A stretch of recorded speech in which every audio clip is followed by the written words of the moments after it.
this is one of those things you really got to put into context. So last week, Mike Johnson tried to rush an impeachment. He wanted to get it done real fast because a Democrat was in the hospital and wouldn't be able to vote.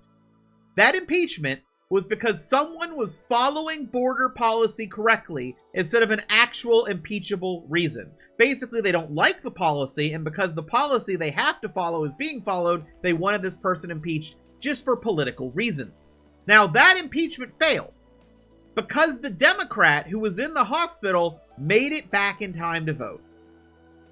And Republicans went and did talk to the press and said they're angry that there was a hidden Democrat vote.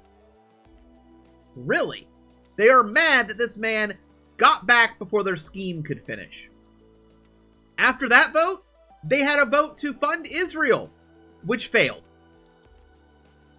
That was last week. This week, as you can see behind me, he is refusing to bring the bipartisan Senate border bill to a vote. Why wouldn't he bring it to a vote if he knows it won't pass? Because he's afraid it will. That's why. It would pass, and he knows it.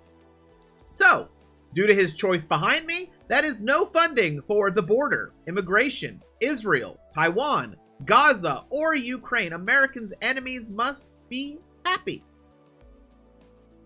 Now, he does have a plan for this week.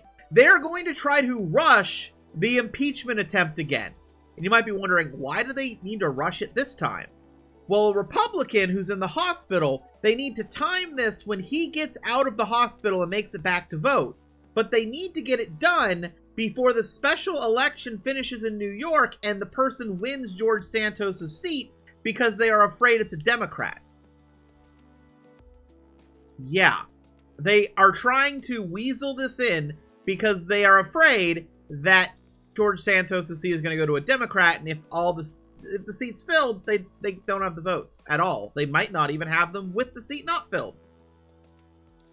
And that's the point we're at with the Republican Party. They are just... Mike Johnson somehow has found a way to just be completely ineffective. But he is, breaking new grounds. Things are failing in ways they haven't since the 1800s. So I guess that means he'll be remembered.